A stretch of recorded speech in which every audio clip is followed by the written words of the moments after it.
ஓகேவா?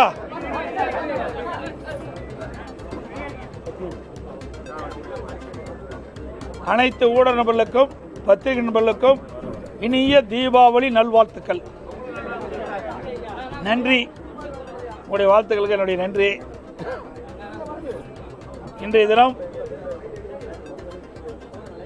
சட்டமன்றத்தில்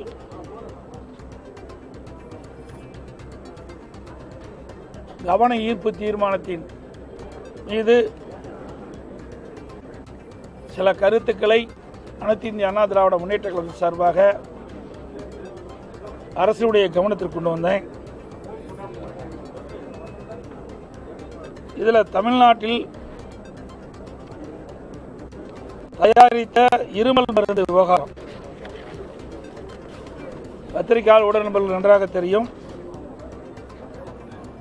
சென்னை அடுத்த காஞ்சிபுரத்தில் தனியார் ஆங்கில மருந்து தயாரிக்கும் நிறுவனத்தில் தயாரித்த குழந்தைகளுக்கான இருமல் மருந்து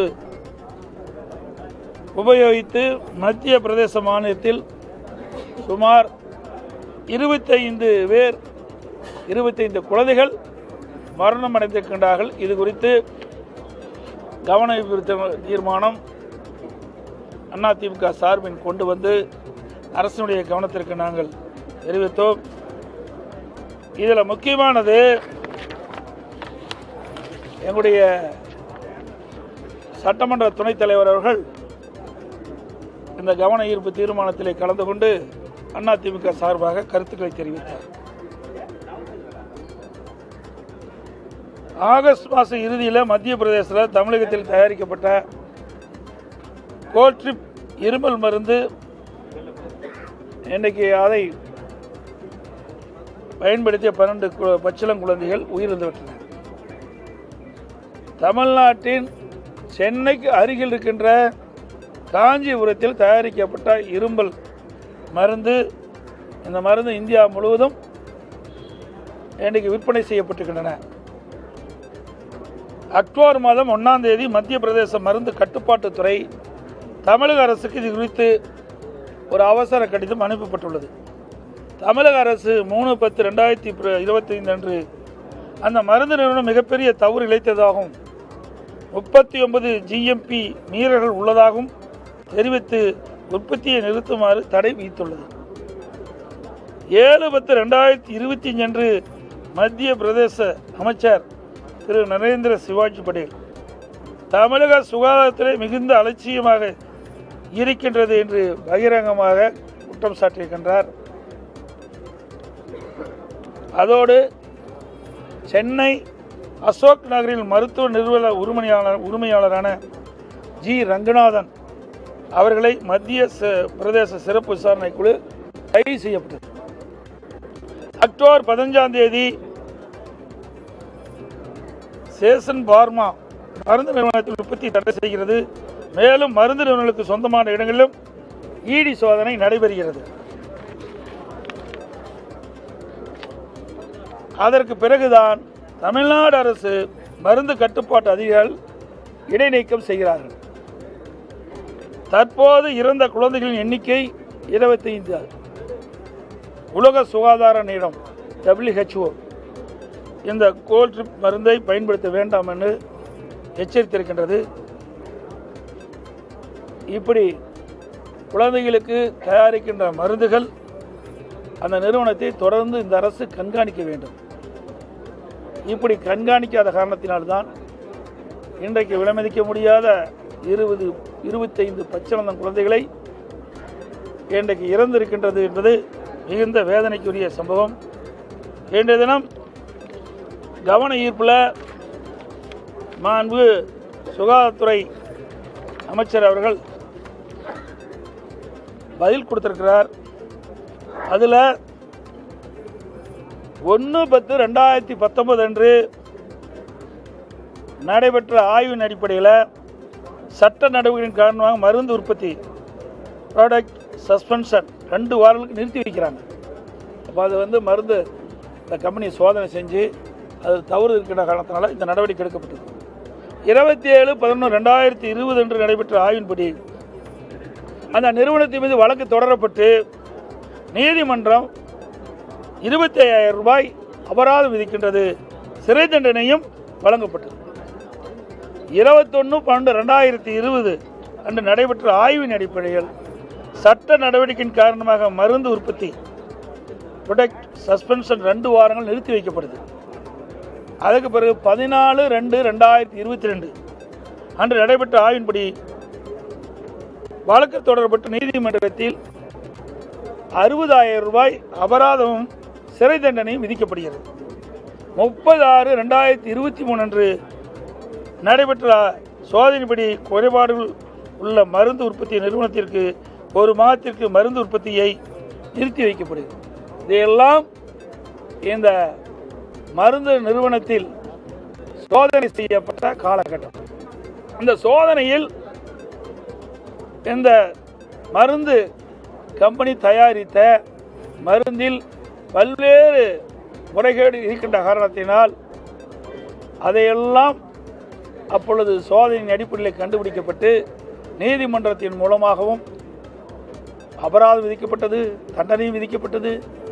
இப்படி இருக்கின்ற சூழ்நிலையில் இந்த அரசு விழிப்போடு இருந்து செயல்பட்டிருக்க வேண்டும். இந்த நிறுவனம் ஏற்கனவே பல முறை தவறு செய்யப்பட்டிருக்கின்றது. அந்த தவறை பல முறை அரசு மருத்துவ கட்டுப்பாட்டு அதிகாரிகள் சோதனை செய்து கண்டுபிடிக்கப்பட்டு நீதிமன்றத்தின் மூலம் அபராதம் மற்றும் சிறை தண்டனையும் கொடுக்கப்பட்டிருக்கிறது. அப்படி இருக்கின்ற அரசு அலட்சியத்தின் காரணமாக இன்றைக்கு 25 பச்சிளங்குழந்தைகள் இறந்திருக்கின்றது. 24ஆம் ஆண்டு இந்த இருமல் மருந்து தயாரிக்கின்ற கம்பெனிக்கு எந்த சோதனையும் மேற்கொள்ளவில்லை. 25ஆம் ஆண்டும் திராவிட முன்னேற்ற கழக அரசு சுகாதாரத்துறை இந்த மருந்து தயாரிக்கின்ற கம்பெனியில் எந்தவித சோதனையும் மேற்கொள்ளவில்லை. 24ஆம் ஆண்டும் சோதனையை மேற்கொள்ளவில்லை. 25ஆம் ஆண்டும் சோதனை மேற்கொள்ளவில்லை. எதற்காக சொல்லிட்டு சொன்னால் இந்த நிறுவனம் தொடர்ந்து முறைகேட்டில் ஈடுபட்டிருக்கின்றது. அதனால் சோதனை செய்கின்ற பொழுதெல்லாம் அங்கே அந்த மருந்து தயாரிப்பிலே குறை கண்டுபிடிக்கப்பட்டு அதுக்குண்டான நடவடிக்கை எடுக்கப்பட்டிருக்கிறது. அப்படி இருக்கின்ற பொழுது இந்த அரசு எச்சரிக்கையோடு இந்த மருந்து தயாரிக்கின்ற கம்பெனியை அவர்கள் கண்காணிக்கப்பட்டிருக்க வேண்டும். இப்படி இந்த மருத்துவத்துறை,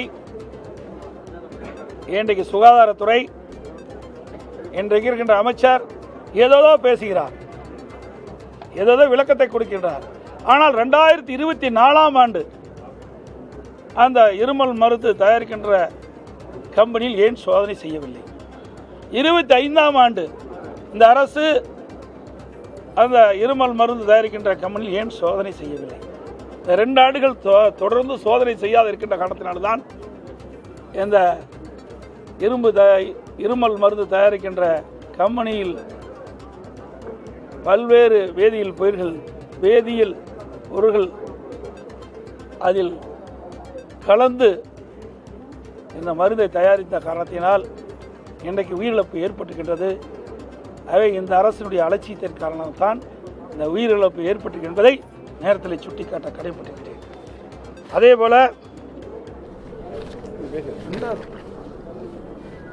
கிட்னி முறைகேடு நன்றாக தெரியும். அரசாங்கம் நான் கேட்ட கேள்விகளுக்கு சரியான பதில் கிடைக்கல. அந்த புரோக்கரை தான் கைது பண்ணியிருக்கிறாங்க. ஆனால் எந்த மருத்துவமனையில் முறைகேடாக கிட்னி மாற்று அறுவை செஞ்சிருக்காங்களோ அந்த மருத்துவமனையில் எந்த நடவடிக்கை எடுக்கல. ஆனால் அமைச்சர் ஏதோ சொல்லி மழுப்பி அதை முடித்து விட்டார், பதில் முடித்து விட்டார். உண்மையிலேயே இந்த மருத்துவமனை கிட்னி முறைகேட்டில் ஈடுபட்டிருந்த காரணத்தினால்தான் இந்த புரோக்கர்கள் இந்த வறுமையில் வாடிக்கொண்டிருக்கின்ற ஏழை தொழிலாளர்களை பணத்தாசை காட்டி அவளை அழைத்து சென்று மருத்துவமனையில் சேர்க்கப்பட்டு இந்த கிட்னி முறைகேடாக எடுக்கப்படுகிறது.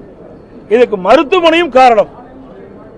ஆனால் இந்த அரசு திராவிட முன்னேற்ற கழக எம்எல்ஏவுடைய சொந்த மருத்துவமனை என்ற காரணத்தினால் நடவடிக்கை எடுக்கப்படவில்லை. இன்றைய தினம் உயர்நீதிமன்ற மதுரை கிளை ஒரு சிறப்பு விசாரணைக்குழு அமைக்கப்பட்டு அந்த விசாரணைக்குள் விசாரணை மேற்கொள்ள இருக்கின்றார்கள். அதுக்கு கூட அந்த தீர்ப்பின் அடிப்படையில் இந்த அரசு செயல்படவில்லை.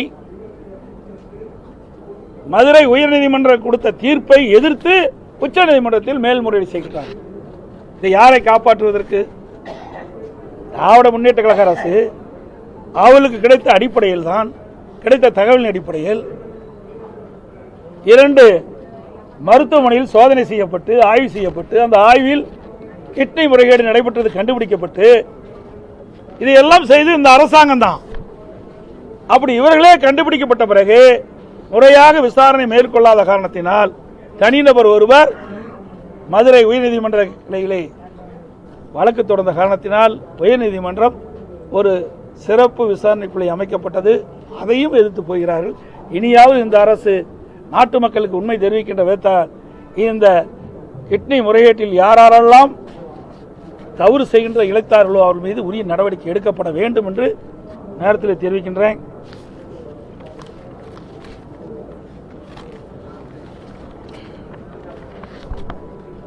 இன்றைக்கு டெல்டா மாவட்டத்தில் குறுவை சாகுபடி செய்யப்பட்டிருக்கின்றது.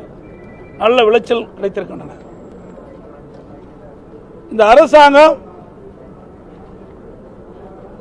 விவசாயிகள் உற்பத்தி செய்யப்பட்ட அந்த நெல் மூட்டைகளை முறையாக நேரடி நெல் கொள்முதலத்தில் கொள்முதல் செய்யவில்லை. இன்றைக்கு டெல்டா மாவட்டம் மற்றும் தமிழகத்தில் இருக்கின்ற பல்வேறு மாவட்டங்களில் விவசாயிகள் உற்பத்தி செய்யப்பட்ட நெல்லை முறையாக அரசு நேரடி கொள்முதலத்தில் கொள்முதல் செய்யாத காரணத்தினால் இன்றைக்கு டெல்டா மாவட்டத்தில் சுமார் 30 லட்சம் மூட்டைகள் இன்றைக்கு சாலையிலே குவித்து வைத்துக் கொண்டிருக்கிறார். 15 நாட்கள் அந்த விவசாயிகள் அந்த நெல்லை சாலையிலே கொட்டி பாதுகாத்துக் கொண்டிருக்கிறார்கள். இன்றைக்கு தொடர் மழை வர இருக்கின்றன. பருவமழை தொடங்கிவிட்டது. ஆனால் இந்த அரசு விவசாயியுடைய நெல்லை முறையாக அரசு நேரடி கொள்முதலத்தில் கொள்முதல் செய்யாமல் ஏதோ சாக்கு போக்கு சொல்லி தட்டி கழிக்கின்றார்கள். இன்றைய தினம் நேரமில்லா நேரத்திலே விவசாயிகள் வைத்த கோரிக்கையின் அடிப்படையில் அனைத்து இந்திய அண்ணா திராவிட முன்னேற்ற கழகத்தின் சார்பாக விவசாயிகள் உற்பத்தி செய்யப்பட்ட அந்த நெல்லை இன்றைக்கு சாலையில் குவிக்கப்பட்டிருக்கின்ற அந்த நெல்லை டெல்டா மாவட்டத்தில் மட்டும் சுமார் 30 லட்சம் மூட்டைகள் இன்றைக்கு விவசாயிகள் கொள்முதல் செய்யாமல் இருக்கின்றார்கள். ஆகவே இந்த அரசு உடனடியாக போர்க்கால அடிப்படையில் அந்த விவசாயிகள் உற்பத்தி செய்யப்பட்ட அந்த நெல்லை அரசு நேரடி கொள்முதல் செய்ய வேண்டும் என்று வலியுறுத்தின. ஆனால் அமைச்சர் அவர்களுக்கு நேரடியாக பதில் சொல்லல. மத்திய அரசு மீது பழி போட்டு தட்டி கழிக்கிறார். நான் மேலும் அமைச்சருடைய கவனத்திற்கு கொண்டு வந்தேன். விவசாயிகள் எத்தனை நாளைக்கு இந்த நெல்லை பாதுகாத்துக் கொண்டு இருக்க முடியும்? அதை திறந்த வெளி கிடங்குகள் அமைங்கள். உடனடியாக விவசாயிகள் உற்பத்தி செய்யப்பட்ட நெல்லை கொள்முதல் செய்து அதை பத்திரப்படுத்தி அவ்வப்போது குடானுக்கு எடுத்து செல்லலாம் என்ற ஒரு திட்டத்தையும் சொன்னேன். அதற்கும் பதில் இல்லை. ஆக விவசாயிகள் உற்பத்தி செய்யப்பட்ட அந்த நெல்லை இந்த அரசாங்கம் கொள்முதல் செய்வதாக தெரியவில்லை. நேற்றைய தினம் விவசாயிகள் தங்களுடைய நெல்லை கொள்முதல் செய்த காரணத்தினாலே போராட்டம் நடத்துகின்றார்கள். பல்வேறு கிராமங்களில் ஆர்ப்பாட்டம் நடத்தி கொண்டிருக்கிறார்கள். விவசாயியுடைய வாழ்வாதாரமே இந்த நெல்லை விற்றால்தான் இந்த ஒரு இடத்திற்கு அவர் குடும்பம் நடத்த முடியும். குடும்ப செலவுக்கு அவர் உற்பத்தி செய்யப்பட்ட நெல்லை விற்றால்தான் அவர்கள் வாழ முடியும் என்ற சூழ்நிலை இருந்து கொண்டிருக்கின்ற நிலையில் இந்த அரசு மெத்தன போக்கின் காரணமாக விவசாயிகள் உற்பத்தி செய்யப்பட்ட நெல்லை முறையாக அரசு நேரடி கொள்முதல் நிலையத்தில் கொள்முதல் செய்யாத காரணத்தினால் இன்றைக்கு மழை வந்து அதனால் நனைந்து நெல்மணிகள்லாம் முளைத்து போனால் அந்த விவசாயி பெரும் நஷ்டத்துக்கு ஆட்பட்டு விடுவார்கள். அது மட்டுமல்ல, அதிமுக ஆட்சி இருக்கின்ற பொழுது இப்படி மழை காலங்கள் வருகின்ற பொழுது விவசாயிகள் உற்பத்தி செய்யப்பட்ட நெல்லை 17% ஈரப்பதம் இருந்தாலும் அதை கொள்முதல் செய்யப்படுகிறது. ஆனால் மழைக்காலமாக இருக்கின்ற காரணத்தில் 20%, 22% வரை நேரடி நெல் கொள்முதலத்தில் கொள்முதல் செய்யலாம் என்று மத்திய அரசில் அனுமதிக்கு பெற்று நாங்கள் கொள்முதல் செய்தோம். ஆனால் இன்றைக்கு அதையெல்லாம் இந்த அரசு கவனத்தில் எடுத்துக்கொள்ளவில்லை. அதுக்கு உண்டான முயற்சியும் இந்த அரசு எடுக்கவில்லை என்பதை நேரத்தில் தெரிவிக்கின்றேன்.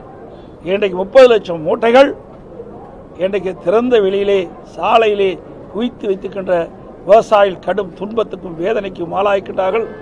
விவசாயினுடைய விரோத அரசாக இந்த அரசு செயல்பட்டுக் கொண்டிருப்பதை நேரத்திலே நான் என்னுடைய கண்டனத்தை தெரிவிக்கின்றேன்.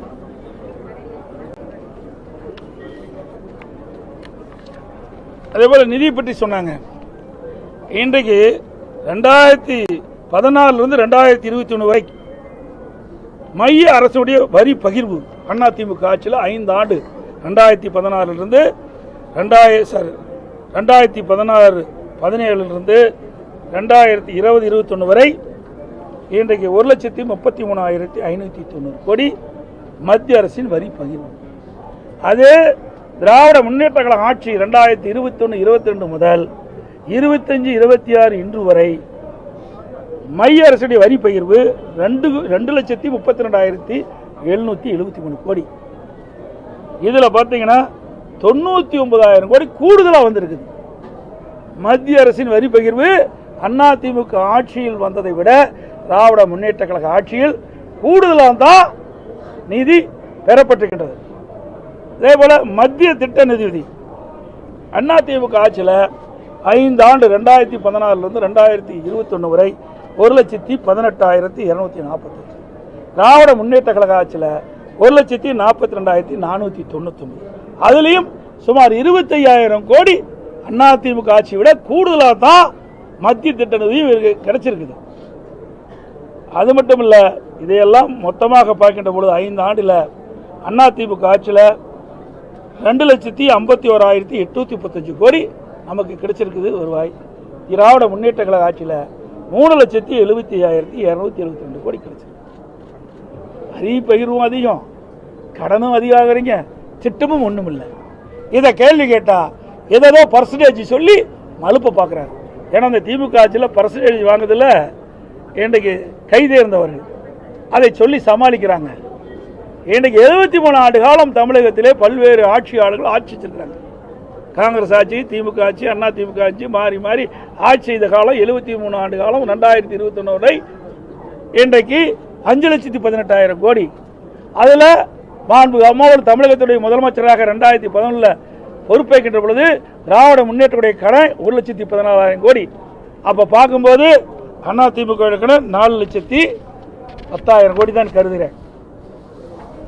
ஆக இந்த விவரத்தை சொன்னா உடனே நிதியமைச்சர் சொல்றார், நீங்க வாங்கின கடனுக்கு 1,40,000 கோடி வட்டி கட்டணும். நாங்க வாங்கின கடனுக்கு இல்ல, நீங்க வாங்கின கடனுக்கு சேர்த்து தான் அந்த வட்டி இருக்குது. ஆக அதிமுக ஆட்சியில் 10 ஆண்டு காலம் பல்வேறு திட்டங்களை கொண்டாந்தோம். பல்வேறு பாலங்கள், அது மட்டும் இல்ல கல்லூரிகள், நல்லா தெரியும் தடுப்பணைகள், இப்படி பல திட்டத்தை கொண்டு வந்தோம்.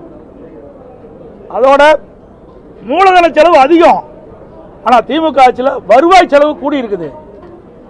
மூலதன செலவு அதிகமா இருந்தாலும் பரவாயில்ல, ஆனா வருவாய் செலவு அதிகமா இருக்கிற காரணத்தால இதை எப்படி கடனை திருப்பி செலுத்த முடியும்? இப்படிப்பட்ட நிலைமை தான் திமுக ஆட்சியில் இருக்கின்றது. அது மட்டும் இல்ல 2021 திராவிட முன்னேற்ற கழக தேர்தல் அறிக்கையில் திராவிட முன்னேற்ற கழகம் ஆட்சிக்கு வந்தால் நிதி மேலாண்மை சரி செய்யப்படும், அதற்கென்று ஒரு நிதி மேலாண்மை குழு அமைக்கப்படும், நிபுணர் குழு அமைக்கப்படும் என்று நிபுணர் குழு அமைச்சாங்க. அந்த நிபுணர் குழு வந்த பிறகு கடன் வாங்கினது தான் அதிகமாக இருக்குது. சுமார் 4,50,000 கோடி கடன் வாங்கி இருக்கிறாங்க. இது வரைக்கும் 4.5 ஆண்டு காலத்தில், மொத்தமாக 73 ஆண்டு காலத்தில் 5,18,000 கோடி. ஆனால் திராவிட முன்னேற்ற கழகம் ஆட்சிக்கு வந்து 4.5 ஆண்டு காலத்தில் 4,50,000 கோடி கடன் வாங்கி இருக்கிறாங்க.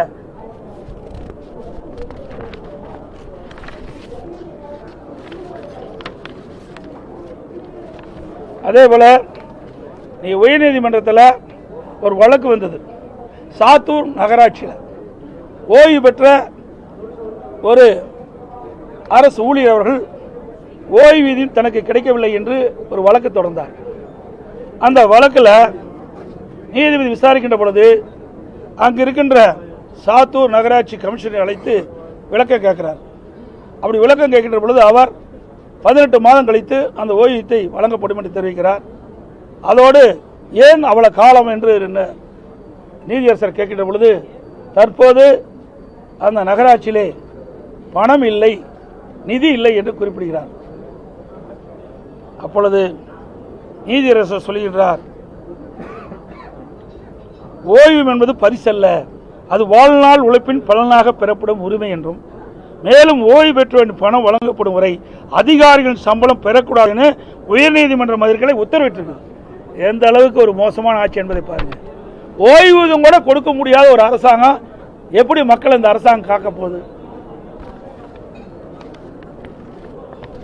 நேற்றைய தினம் தொழில்துறை அமைச்சர் அவர்கள் சட்டமன்றத்தில் ஒரு கருத்து சொன்னார்.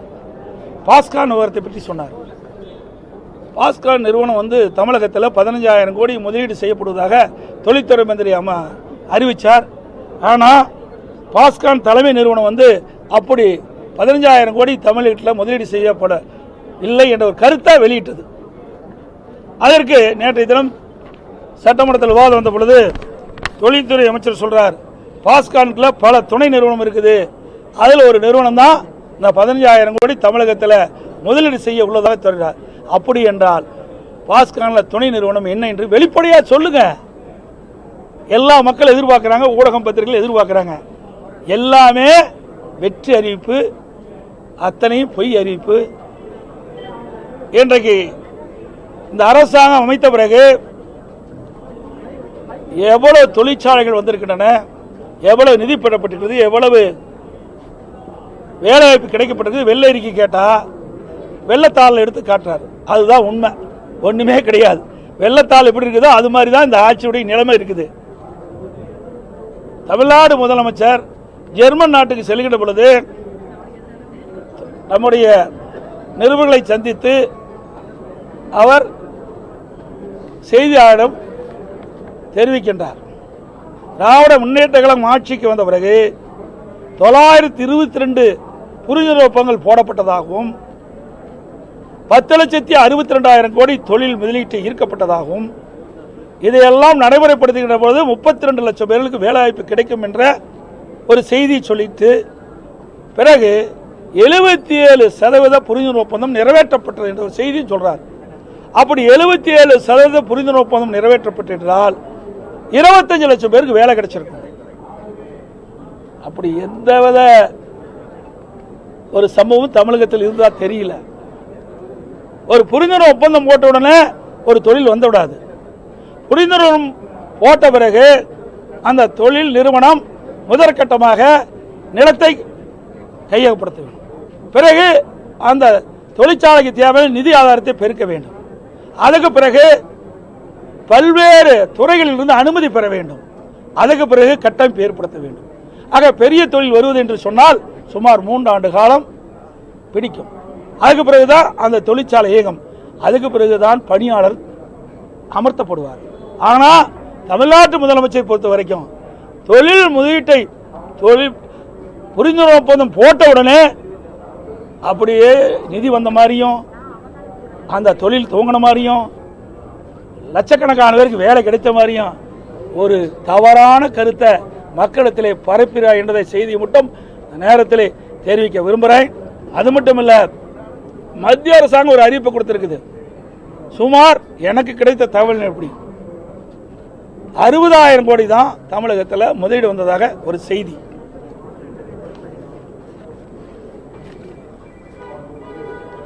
அண்மையில் முதலமைச்சர் அவர்கள் தருமபுரி மாவட்டத்தை சென்ற பொழுது அங்கே அதியமான் கோட்டையில் ஒரு நிகழ்ச்சியில் பங்கு பெற்று இனி விவசாயிகள் தொடக்க வேளாண் கூட்டுறவு கடன் சங்கத்தில் நேரடியாக போய் பயிர்க்கடன் விண்ணப்பம் செய்ய வேண்டிய அவசியம் இல்லை, இனிமேல் தாங்கள் இருக்கின்ற இடத்திலிருந்து ஆன்லைன் மூலமாக பயிர்க்கடன் பெறுவதற்கு விண்ணப்பிக்கலாம் அப்படின்னு ஒரு செய்தி சொல்லி அந்த ஆன்லைன் திட்டத்தை துவக்கி வச்சார்.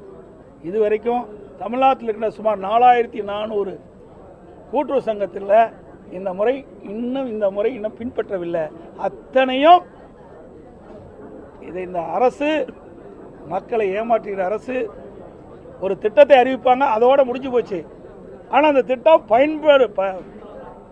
பயனுக்கு வந்ததாக ஊடகத்திலையும் பத்திரிகையில் செய்தி வெளியிட்டு அதுதான் இந்த அரசினுடைய பணியாக இருக்கின்றது. மக்களை ஏமாற்றுவது தான் இந்த அரசாங்கத்தினுடைய வேலை என்பதையும் இந்த நேரத்தில் தெரிவிக்கிறோம். அதோட எல்லாத்துக்கும் ஒரு வீட்டு கடை அல்வா கொடுக்குறேன், இதை வாங்கி பாருங்க. உருட்டு கடை அல்வா இந்த அரசாங்கத்தில் இப்படிப்பட்ட அல்வா தான் கிடைக்கும்.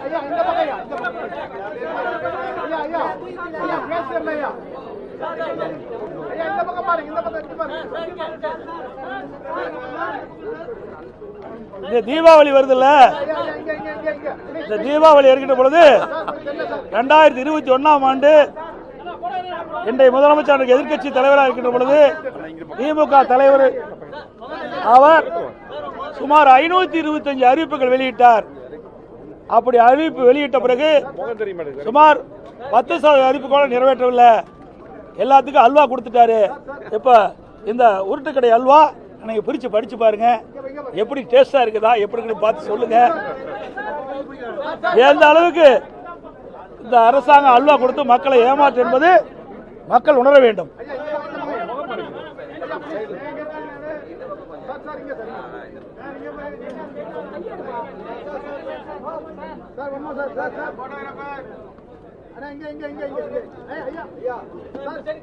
ஓகேவா?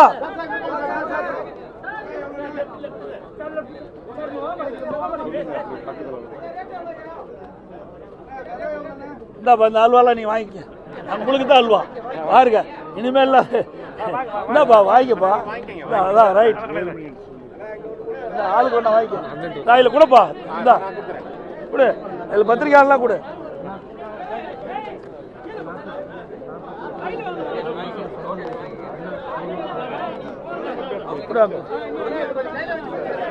எல்லாம் கொடுங்க. அவையில கூடப்பா தம்பி, அவையில கூட, அங்கே கூட, அங்கே கூட, அவையிலுக்கு இங்க கூடப்பா.